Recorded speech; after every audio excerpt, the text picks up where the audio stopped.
The most important thing about parachute is to have one when you need it. And the second most important thing is that it must work when you need it. And the third most important is the parachute must not open when you don't need it. It is extremely easy to have a very good parachute inside a very good harness, and the parachute doesn't work, and maybe you will not even able to take it out. Because the problem with safety system is very often pilots they don't take care of them. They simply buy the safety system and they think that because they bought it, it has to work. And they never tested it. For example, the last example is Bo Hedgewood, one of the best American pilots. And of course, he discovered it in the worst moment, when he needed the parachute. Made a loop, made it wrong, the glider tumbled, threw the chute opened perfectly, but was not connected with harness, so flew away. He came down, broke everything, survived, but had 2 heart operations, 5 or 6 operations to 1 wrist. Well, it's just alive by accident. A parachute is designed to reduce the level of shit you are in from here to here. That's what a good parachute is designed for. But if it opens accidentally, it raises the level of shit from here to there. So it is very, very good not to have accidental deployments. Accidental deployments are normally due because there is not a standard between harnesses and parachutes. So it can easily happen that you have, as I told before, a very good parachute, a very good harness, but they don't stay together. Since a long while, we are using the pins to hold the parachutes. Before it was the Velcro. Velcro is the worst thing one can think about into a parachute design. Unfortunately, they are starting again to put some Velcro or zippers into the harnesses, but both of them, they are not a good thing because Velcro or releases by itself when it should hold, or holds too much when you need it to peel off.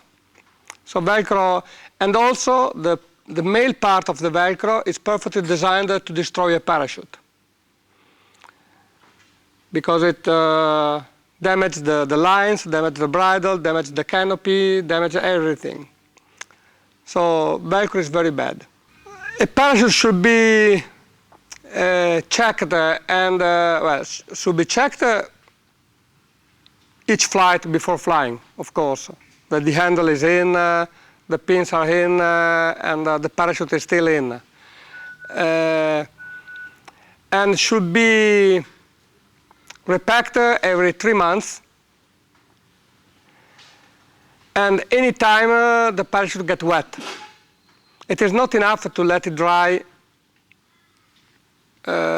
inside the harness, because then it gets stuck and it becomes like a brick. It will open for sure. If you are going faster, if you are falling down faster, the parachute will open, but it will take much longer. We are not interested in opening time. If you are 35 meters from the ground, you don't care if the parachute opens in 1, 2, or 3, or 4 seconds. You care that it opens in 33 or 36 meters. So if it opens just before, so what you are really interested in it is the opening distance. The opening distance In a theoretical opening, that means everything going down at the same speed, let's say a parachutist opening, our openings are completely different because each one is different from the other, is giving the same design of parachute is a function of the dimension, of the linear dimension of the parachute. My parachutes, they are exactly one like the other. So the shape is exactly the same and so on. And just the size is changing from one size to the other. So between the 16 and the 18 gauge, the difference is that one will open in more or less 20%, let's say it is a bit less than 15% longer, the 18, than the 16.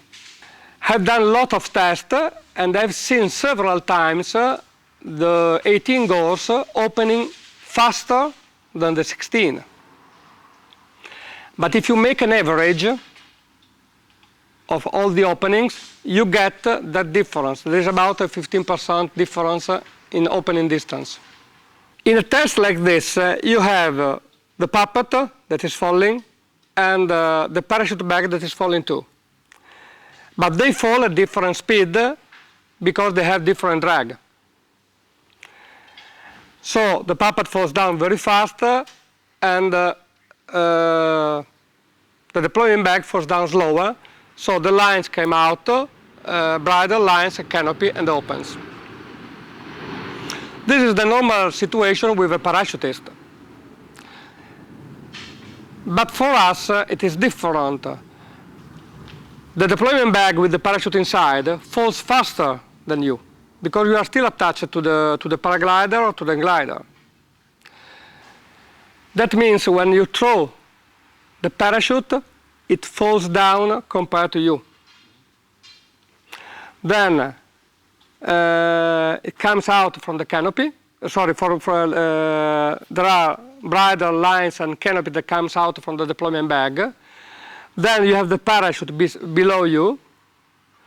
It flies up and of course cannot open because the parachute can only open when it is above the load with the lines tight.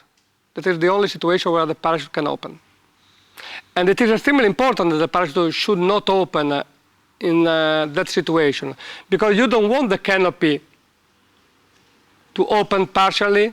That means it's likely to have a malfunction or is likely to get tangled into the glider or into the paraglider. I know of 3 cases where my parachute was, where the accident happened and the parachute was thrown at about 30 meters from the ground. I know of at least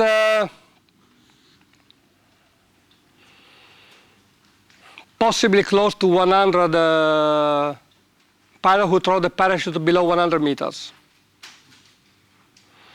But this is what they told, which is a bit different from what it could be. But that means very, very low. Let's say that if you throw the parachute at around 100 meters, very likely it will work. I can tell you, and this is practically correct, that from when the lines are tight, one of my parachute opens within 5 meters. The paraglider pilot is always going to throw his chute when it's extremely low. If you are high, you try to reopen the paraglider. You can have the parachute attached to the carabiner, let's say, or you can have the parachute attached to the harness.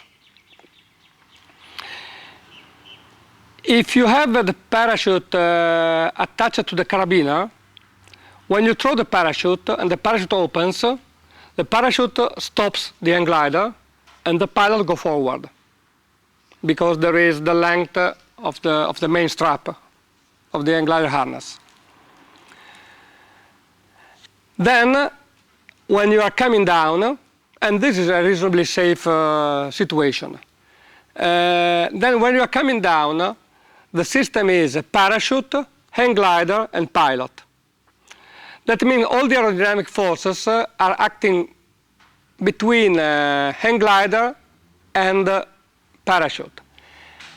And the pilot has some freedom, let's say the length of his harness strap, to move somewhere, to prepare for the landing, to try to stabilize the wing or something like that.